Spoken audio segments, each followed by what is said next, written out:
Autoline Daily is brought to you by Siemens PLM Software, transforming the process of innovation. Here are today's top headlines. The big three lick their wounds. The UAW considers dropping the jobs bank, and Honda unveils a fuel cell sports car. Up next, we'll be back with the news behind the headlines.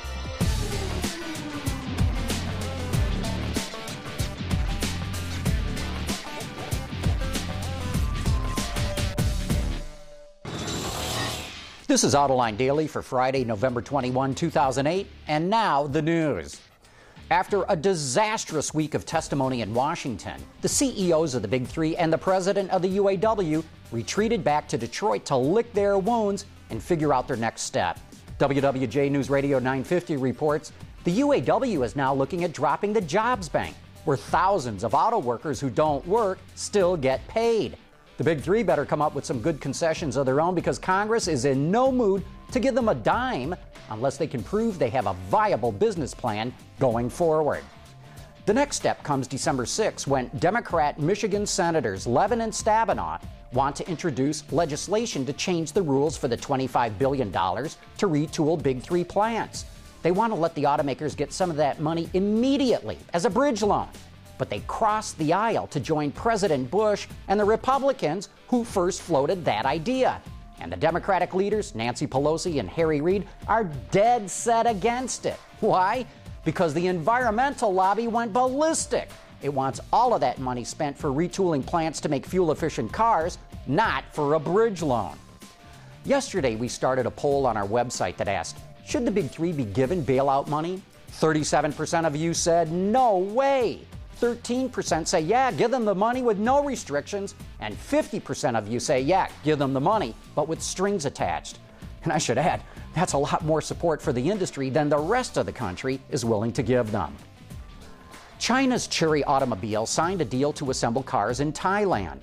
According to Wards, Thai CHERY Yarnyon will assemble the QQ and Tigo models from knockdown kits.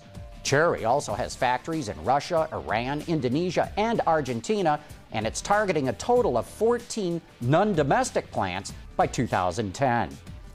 Biodiesel is going to benefit from the EPA mandated increase in biofuel next year. According to Wards, about 24% of the renewable fuels expected to enter the pipeline in 2009 will be biodiesel. The Energy Independence and Security Act, which was passed into law last year, mandates that 36 billion gallons of biofuel be used in the U.S. by 2022. Honda unveiled a three-seat concept car at the LA Auto Show called the FC Sport. It's designed to have supercar performance and zero emissions. It's powered by a hydrogen fuel cell and features an ultra-lightweight body and powerful electric motors, and demonstrates great packaging flexibility with a fuel cell. No word yet if it'll ever make it into production. And in other Honda news, the company is cutting North American production. The majority of those cutbacks will come from the Pilot SUV and Odyssey minivan. In another LA reveal, Smart showed off a special edition of its two-seat city car called the BRABUS. This car features a retuned transmission, a lowered suspension, and new wheels. The standard model will start at about $18,000, while the cabriolet will sticker for, get this, 30 grand. 30 grand? What was that line about P.T. Barnum's about one being born every minute? Well, coming up next in our feature story, we'll take a closer look at the all-electric Mini E, and we'll be back right after this. Siemens, transforming the process of innovation.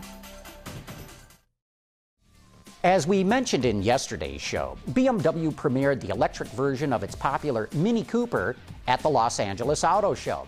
But before they dropped the curtain on the car, the company packed a local hotel roof with worldwide media to give them a glimpse at the standard Mini on steroids. 400 plus pounds heavier, with batteries lasting maybe 150 miles. Reporters got a chance to drive it around, though some needed a little help getting started. Okay, so I push? Yes. One. Then I hit the brake pedal? Yes. 2. Yes. Ready. Easy. Easy. Okay. Okay, now where do I go? Many of them took it out on the same roads where the 250 LA locals who will lease the car will drive them. This one-year field study, as BMW is calling it, also includes another 200 drivers from New York and will begin early next year. The program will really start, for all intents and purposes, say next March. But a year after that, then we will have had experience about running lots of these cars in different daily driving patterns, different climatic conditions, and we'll learn things like, can people really remember when they come home at night before they brush their teeth to make sure their car's plugged in so they're ready to go the next day? If you want to drive one of these Mini E's and have about $850 a month to drop on the lease, then you can sign up at miniusa.com and see if you make the cut. And speaking of the cut, it's the moment you've been waiting for. If you signed up for our daily newsletter in the last week, you are eligible to win some awesome swag. This week we're giving away a special edition Autoline 10th anniversary DVD and a deluxe Autoline coffee mug. Once again, my crack team has chosen the winner at random from our list of new subscribers, and Pookie, the envelope please. And the winner is Ima. It's Ima Doofus, ladies and gentlemen. Ima. Ha ha ha ha ha ha. Very funny, Pookie. Give me the real envelope. And the winner of this week's prize giveaway is Steve Harkins. Congratulations, Steve Harkins. If you haven't signed up yet for our email newsletter, it's not too late. You can still get every episode of Autoline Daily delivered right to your inbox. Just click on the newsletter link at our website, AutolineDaily.com, and join now. Anyway, that's it for today's show. Thanks for watching. We'll see you next week.